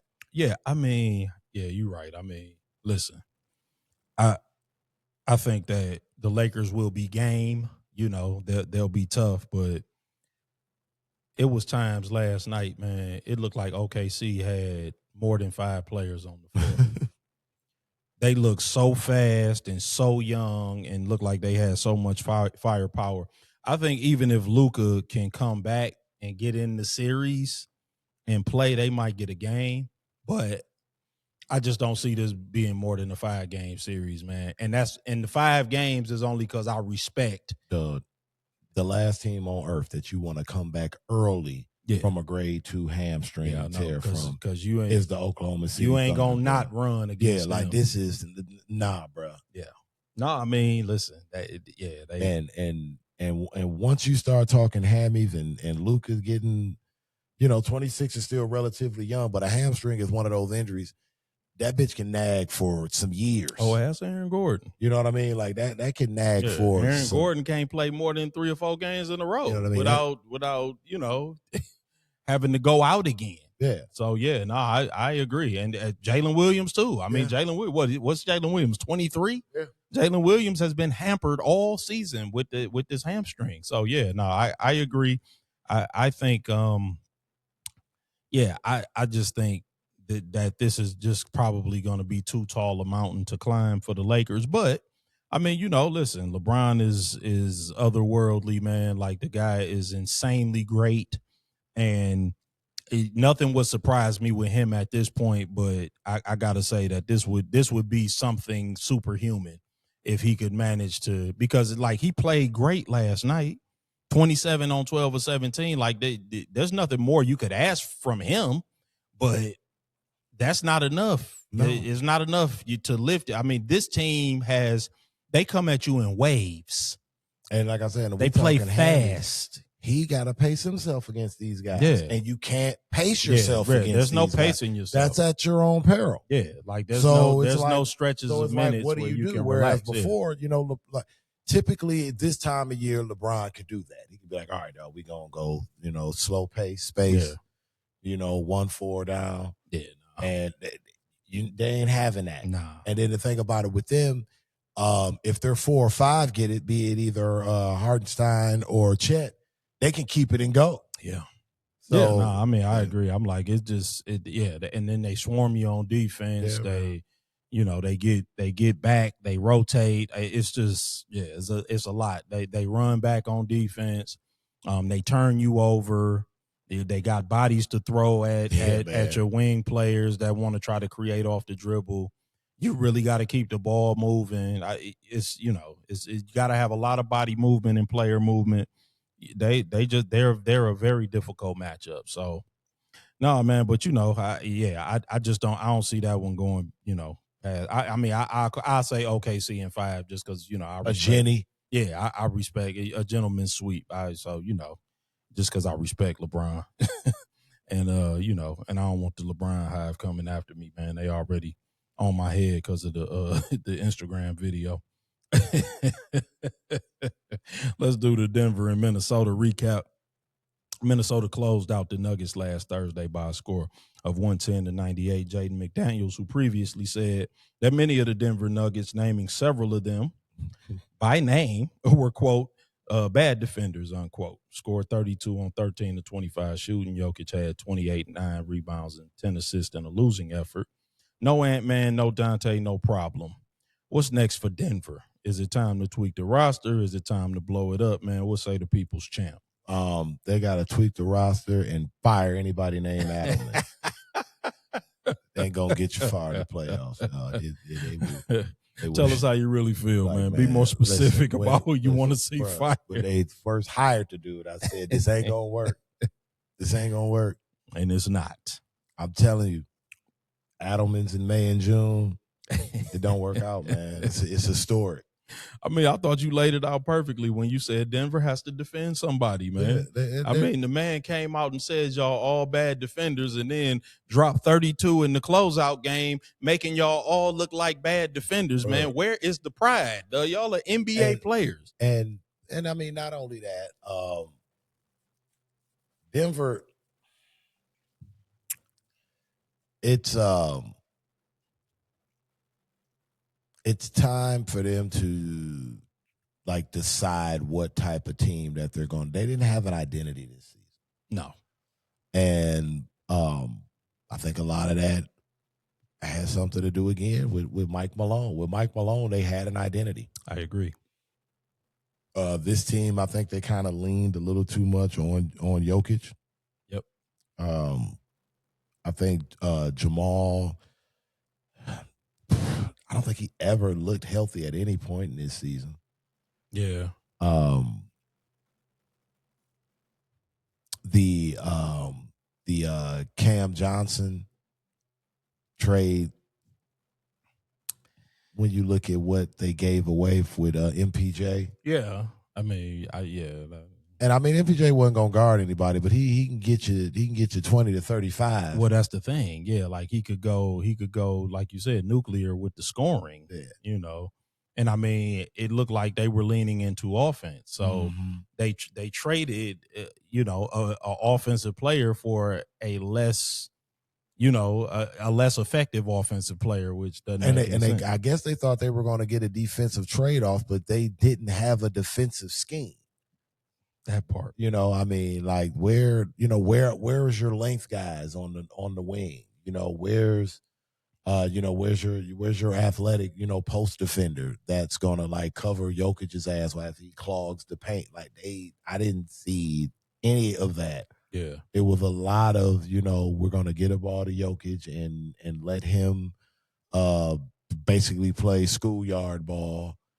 Which he does well. Yeah, no, I mean, listen, you're right though. Like defense is the most underrated part of basketball. Yeah, bro. But it's like when we're talking like playoff basketball, and there's no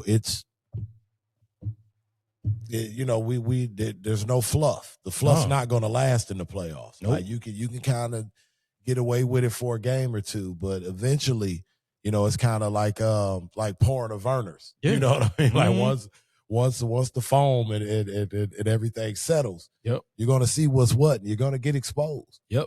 And, Denver got exposed as a defensively flawed team, an offensively limited team. Like they were very limited offensively. Like Jamal Murray somehow has regressed into just a difficult shot taker. Right. And, whereas before he had an ability to create space with his handle and get his shot and off turn the corner. Yeah. Like when was the last time he turned a corner? Yeah, like I'm like, you ever turn the corner off the screen, or do you just pull up now? Like, yeah, I agree with you. I'm like, I don't know, maybe is it a spacing issue? Is it? Yeah, I thought the same thing. I'm like, yeah, like where's the guy who dunked on LeBron? Yeah. Because he used to regularly turn the corner and put pressure on the defense. Yeah. That's what, again, we talked about with Banchero, playing downhill. When you do that, the mid-range is easier. Mm-hmm. The three-pointer is now open. when you don't play downhill, you are taking the pressure off the defender. And then Minnesota's got great perimeter defenders. So now if you don't turn the corner looking to attack the basket and they know that, they like, oh, well, then we just going to make you take contested jumpers all day and we win. Yeah. So. And I mean, you got to give credit to Minnesota's defenders as well. But I mean damn, absolutely. But like, but you're a champion, bro. Yeah, and an all-star. Yeah, and I mean, and have had epic playoff performances. Absolutely, so, yeah. Like, I'm like, where is the guy who dunked on LeBron? I'm like, and not to, the Bron Hive don't come after me, but how many people LeBron that dunked on, nigga? That's fine. I'm not even. This ain't even about LeBron. I'm talking about Jamal Murray actually turning the corner. Got to bring up the king and attacking the basket. I'm just saying, like, he used to dunked on other people. I'm just talking about the guy who Jamal Murray used to regularly turn the corner and attack the basket and be a threat to attack the basket. Yeah. He doesn't, like, that's gone. Like you said, that's just out of his game at this point. And I'm just wondering, like, is it the way that they run the offense? Is it the spacing? Is it because, like you said, they don't have Michael Porter, and Michael Porter would pull that defender out to the corner, and so it would be more driving lanes? I don't know. And what the hell are they doing with Christian Brown? Yeah, I mean, what does he do? They gave him, like, did you see the contract? Yeah, but it's like, what does he do? I know he's athletic, and and he's got, I guess, like, kind of decent size at his position. I guess. But what does he do? Yeah, I mean, like I guess they kind of brought him in to kind of do like a lot of the in between stuff and a lot of the hard hat stuff that Bruce Brown was doing when they were winning. But nah, man, he it's a 3-and-D league, bro. Yeah, you're not making me better at one or the other, preferably both. Yeah, man. I don't know. He's a guy that, like, logs a lot of minutes for them. Like, he's does. Like a team captain for them. Yeah, like, he's a starter. So things like that. Like, when you have like a bunch of pieces that just don't fit and don't amount to anything other than just being next to Jokic, it just kind of just lands how it lands. And and this is the final point I'll make, because we'll move on to previewing the Spurs and the T-Wolves. But I'm guilty of this too, man. We call Jokic the best player in the world when he's not a good defender. And True. I'm like, and Wemby kind of called it out. And shout out to Wemby. Defense is an important, very underrated aspect of the game. And I think when your leader is not a great defender, that does set a tone. And, and it was funny and it's fun. I don't know if you saw the visual of Jaden McDaniel when he said that, but like, he's there, he got a hoodie on, and like his eyes are covered, and like they almost dark. He looked like a supervillain when he's saying, like, they all bad defenders. Oh yeah. I'm like, the visual is even better than the audio, because he looks like a supervillain. I'm like, that video is going to be epic for years to come, because then he went out and dropped 32. Like, after he called all y'all bad defenders. He was like all of them, bro. All of them. Okay. Yeah, he named every one of them. Names. Staff, label, and the crew. Right, exactly. Yeah, like, but no, I mean, I do think that's an underrated aspect of the game, and we do need to talk more about, guys who are not good defenders and what that means, because, I think that's one of the reasons Cade don't really get as much love as we would like him to get, because people just don't respect that side of the ball. And speaking to your point, speaking of defense, Rudy Gobert, I know a lot of times over the years he's been getting shit for like out of pocket comments that made overinflate what he felt at the time his defensive impact was. This current run that he's on right now defensively, this is what you can talk about. Yeah, no, and we just about to get to that, because I say the very same thing. I'm like, let me say, man, listen, Rudy Gobert he's dictating to very good offensive players how they're going to play. Yeah. That's what great defenders do.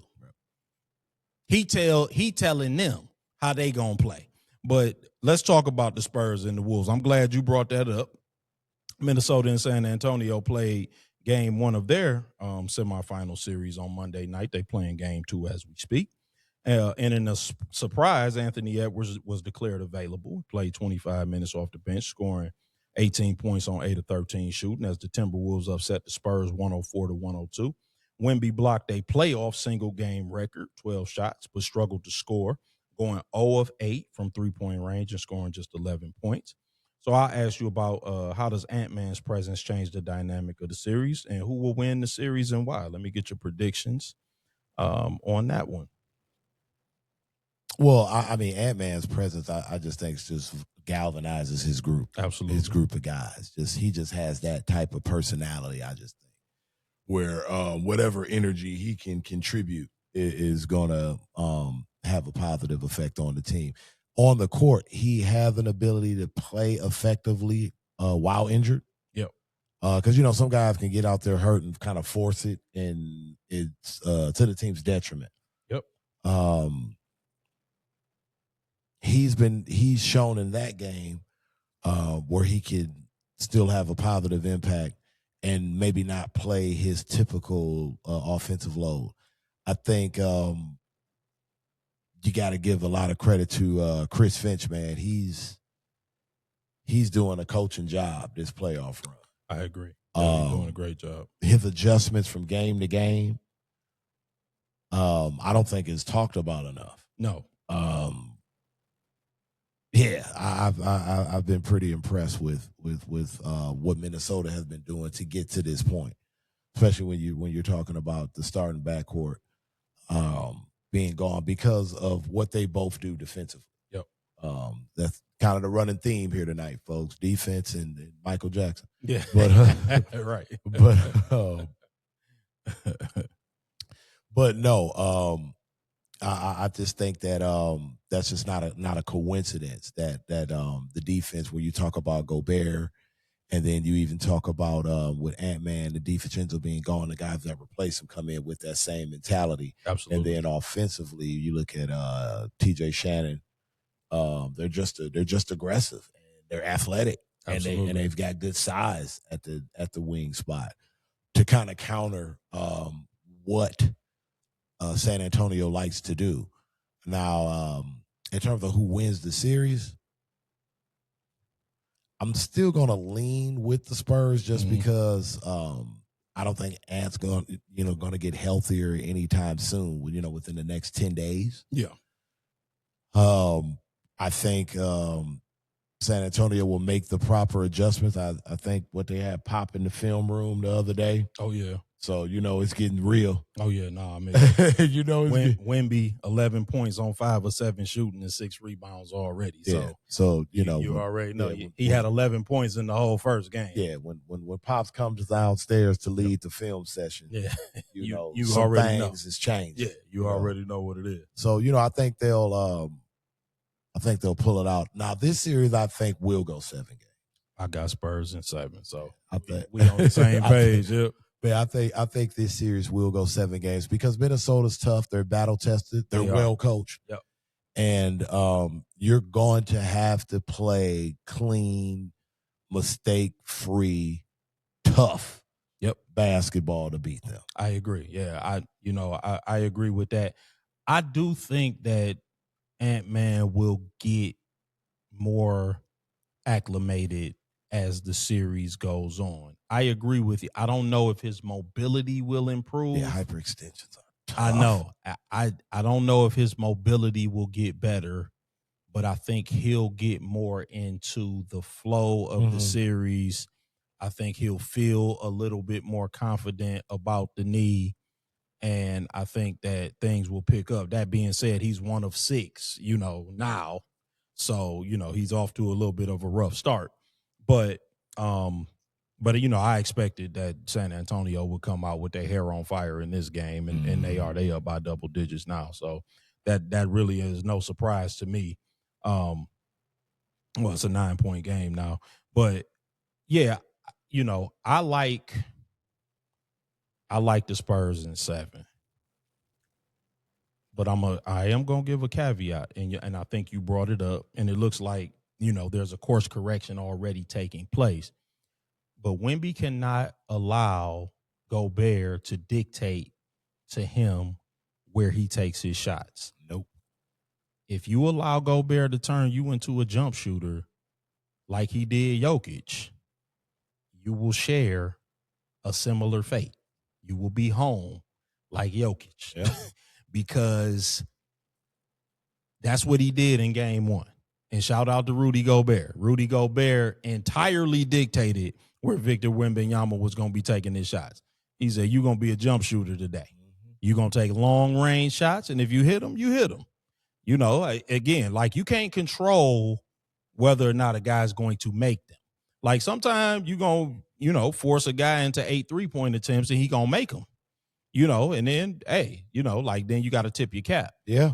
But what you're not going to do is get a bunch of layups and a bunch of, run outs and a bunch of getting down hills and free throws. No, you're not coming in here. And he did the same thing to Jokic to start that series with Minnesota. And I thought he set the tone for that whole series and where Jokic was going to be able to take his shots.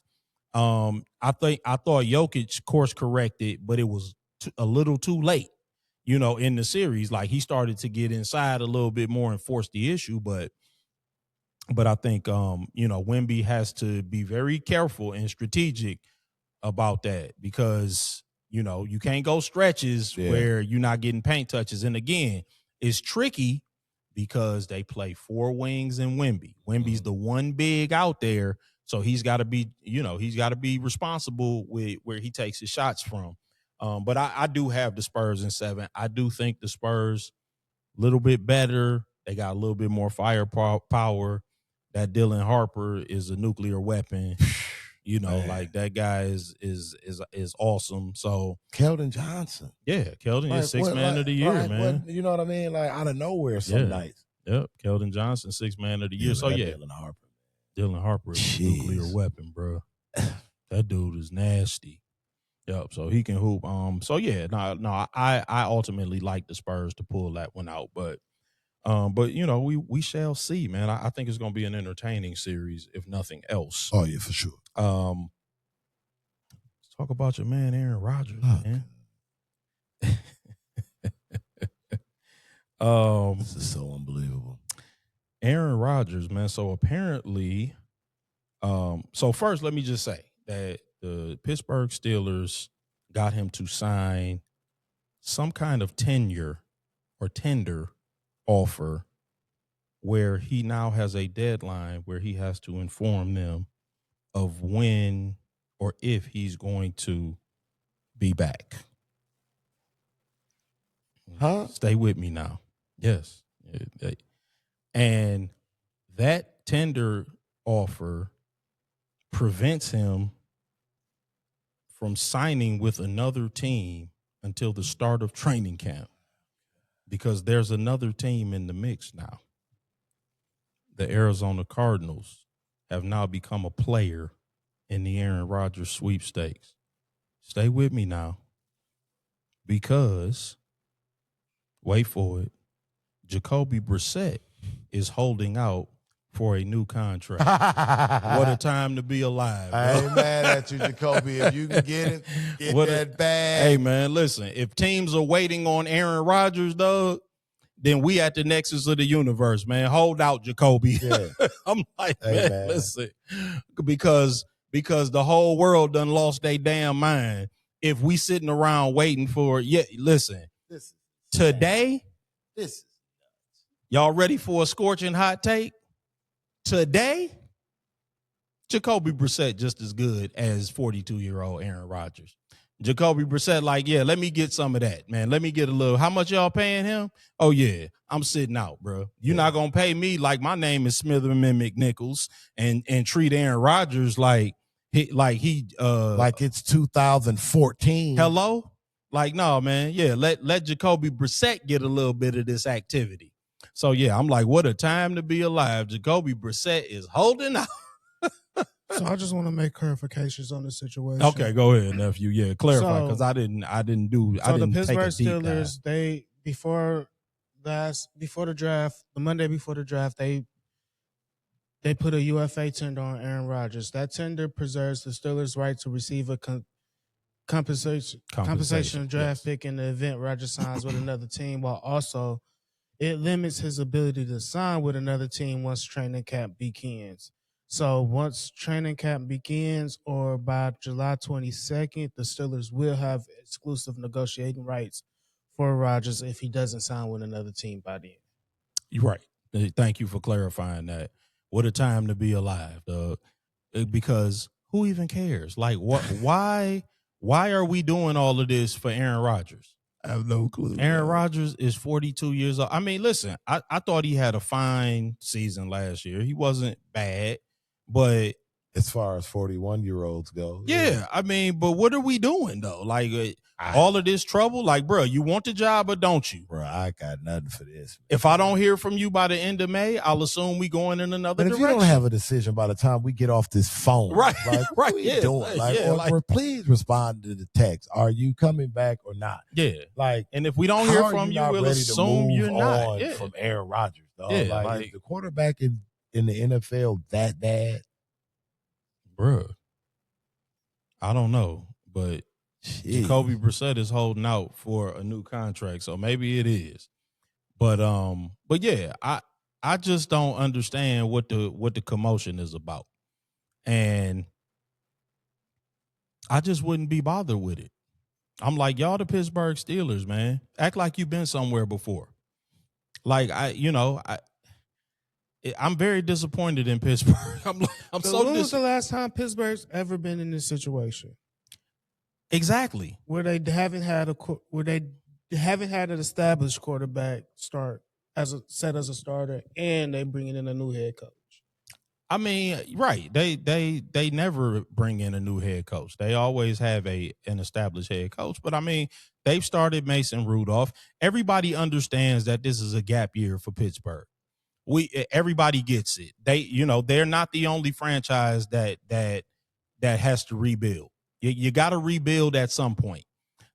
Pittsburgh never wants to rebuild. This is their problem, is that they think that they're entitled to never have to rebuild.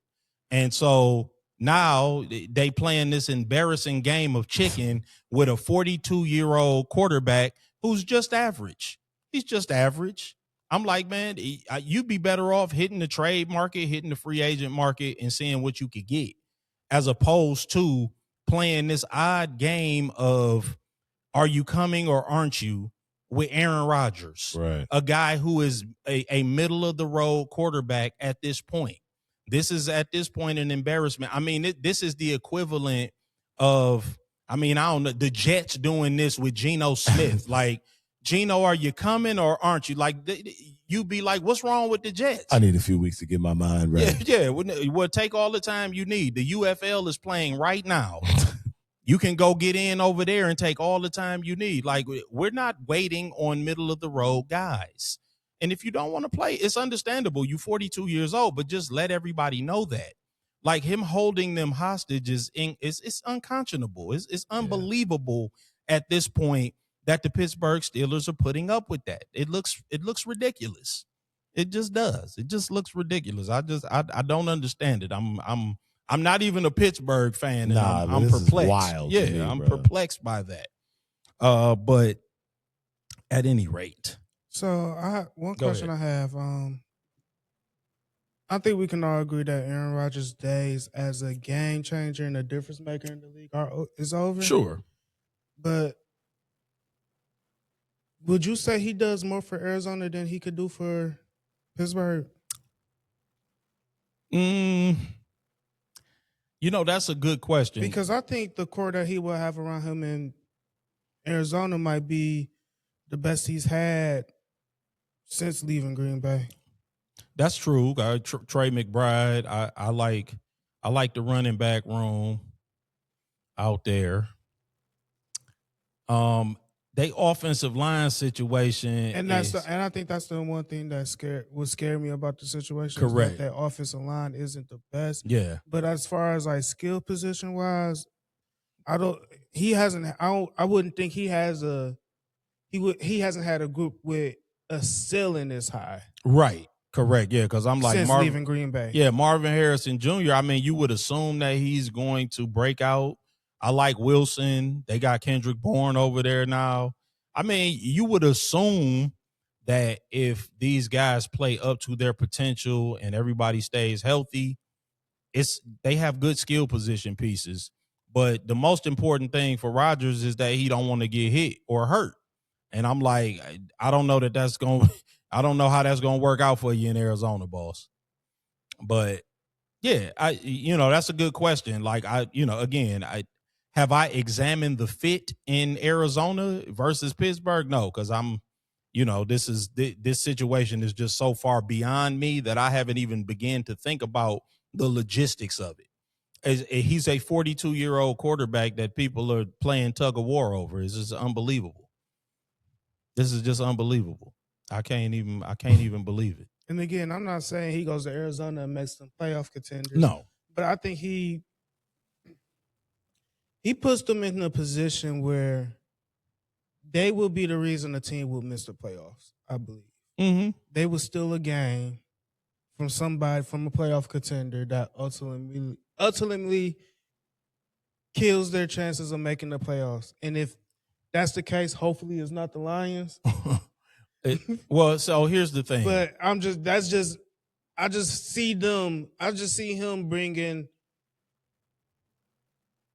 see him allowing those young guys, the Jeremiah Love, the Marvin Harrison Jr., the Trey McBrides. I just see them trying to help instill a confidence in them that would help them moving forward in their careers. Well, I'm thinking more about him though, and that might be the toughest division in football. The Rams, the Seahawks, the 49ers. I mean, the dude going to be running for his life 6 games out of the year.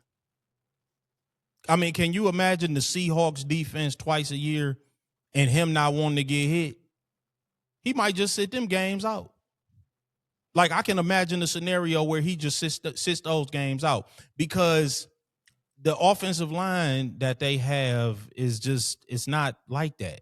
And I mean, yeah, like you can try to get the ball out quick and all of that, but you don't think the Seahawks are going to be sitting on all of that?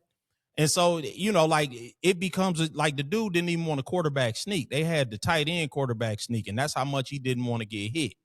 And so, again, I haven't examined all of the logistics of it because, I'm not an Arizona Cardinal fan, nor am I a Pittsburgh Steelers fan. But I'm just like, listen, the guy is 42 years old. I'm like the people's champ.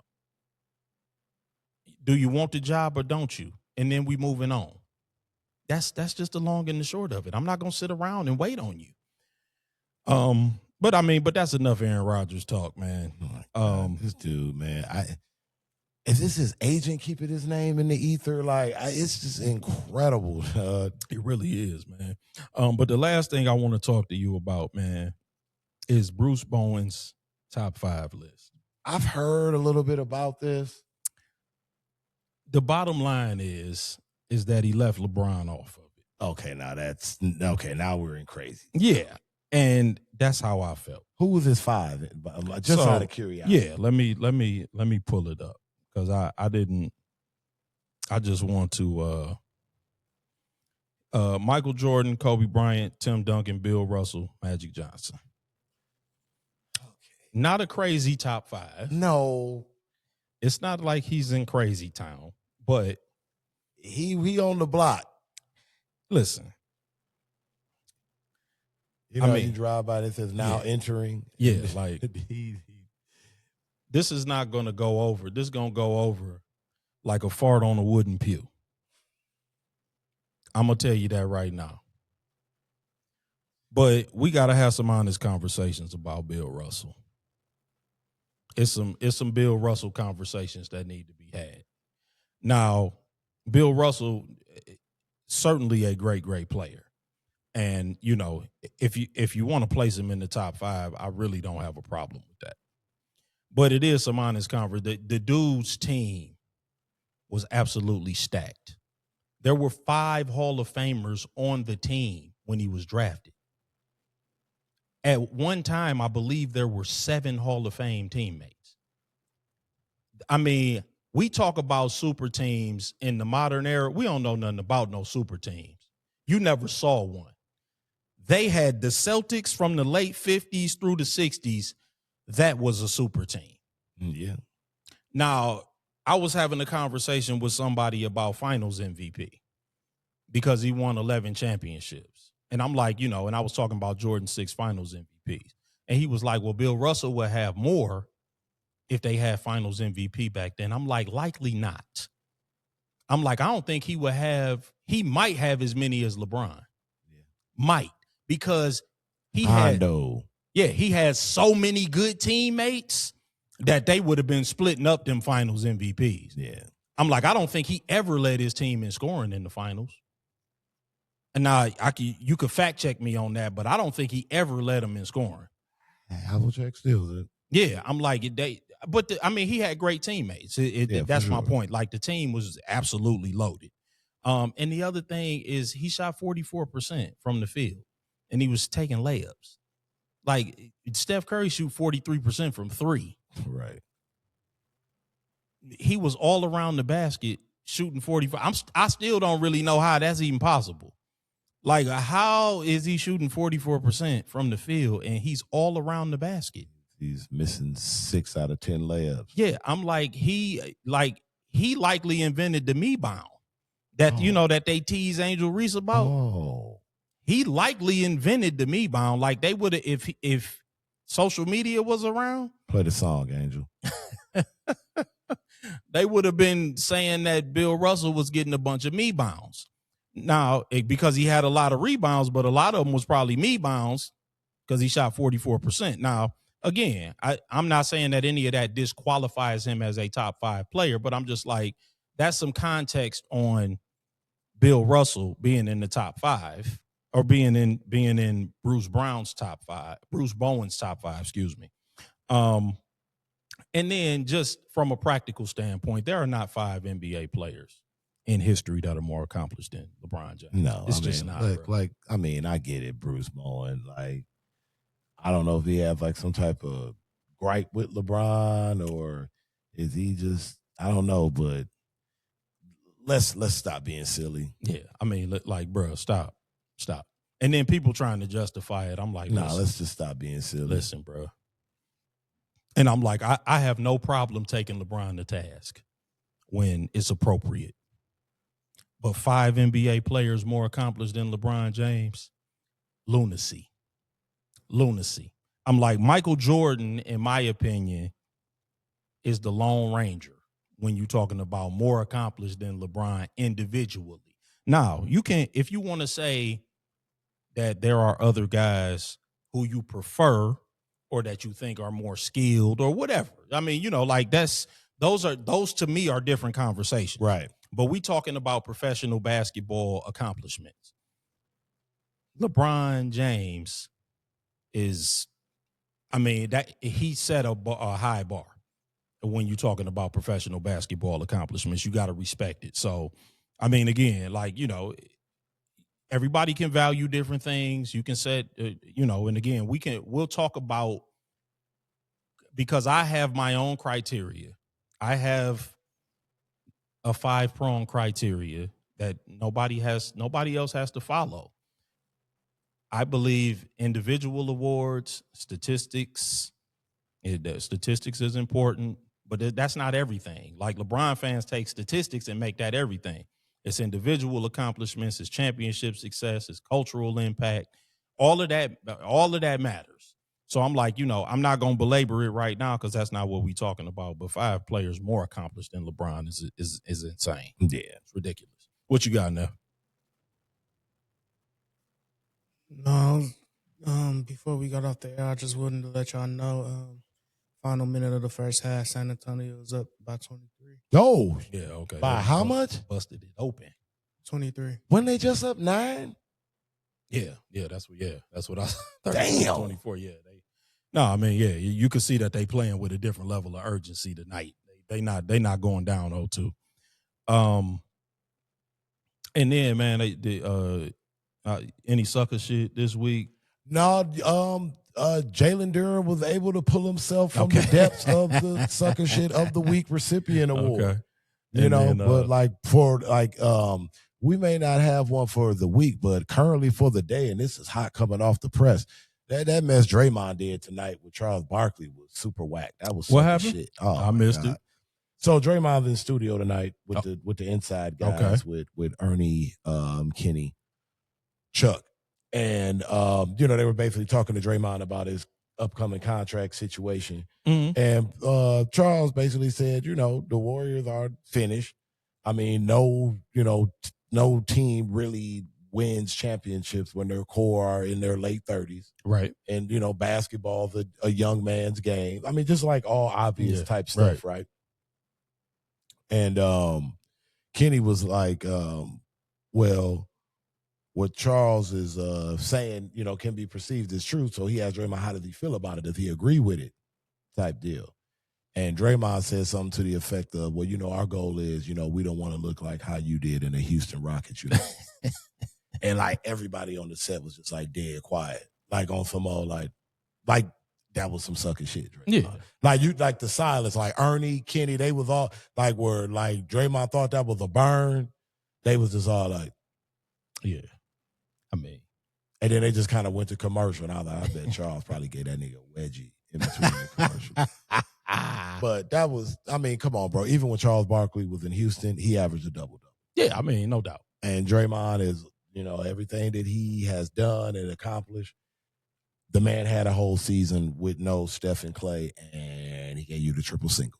Yeah. So there's that. Yep. And then the Stephon Diggs acquittal, man. You got any thoughts on that? Nah, man. I'm tired of hearing about Stephon Diggs anywhere else but on the football field. Yeah, I mean, again, I'm shout out to the brother, man, for the acquittal. I'm glad that I'm definitely not disappointed that he got off. You know yeah, what I'm saying? No doubt. But, bro, at the same time, I mean, though it did show that you were not criminally liable for anything. I mean, your judgment was on trial, brother. Yeah. And it didn't look good. So, hopefully this is an opportunity to learn some things. Right. And so we hope that you'll be a better man for that moving forward, and you make better, more deliberate decisions in the future. You got anything, Neff? I just got a little college football nugget. Okay. Last week, the AFCA, the American Football Coaches Association board, they had a vote and they put their support behind a 2014 playoff. Okay. Ending conference championships and ending the whole season by the second week of January. So just ending conference championships. I don't know how we feel about that.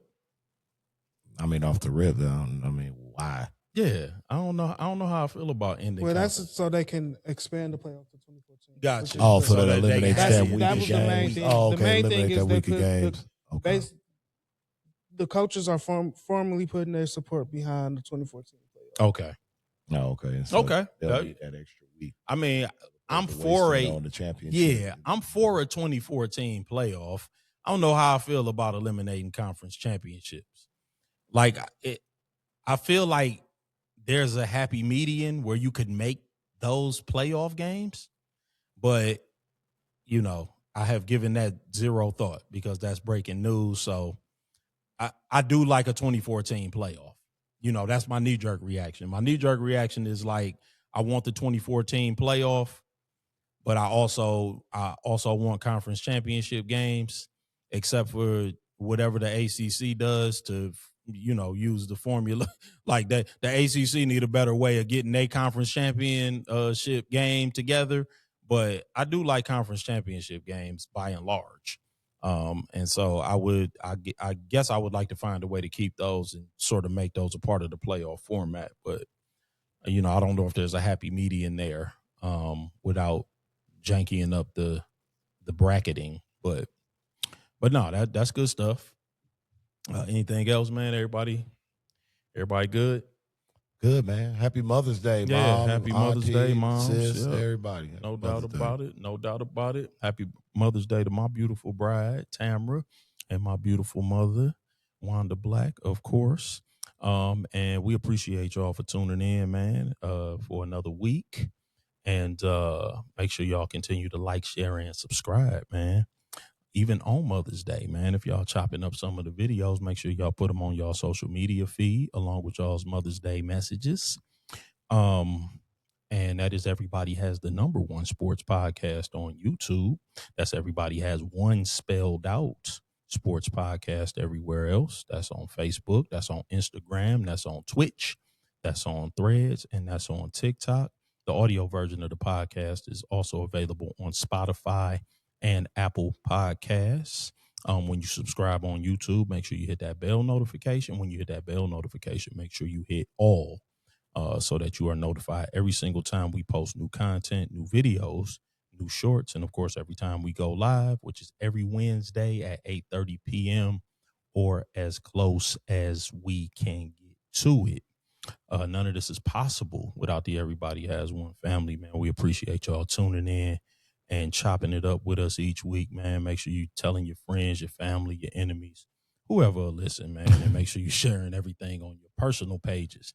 And when you're watching those videos, please make sure you watch them in their entirety, man. We need all of the watch hours that we can get. We appreciate y'all so very, very much. Join us back here next Wednesday at 8:30 p.m. or as close as we can get to it, man. It's the Everybody Has One podcast. Peace.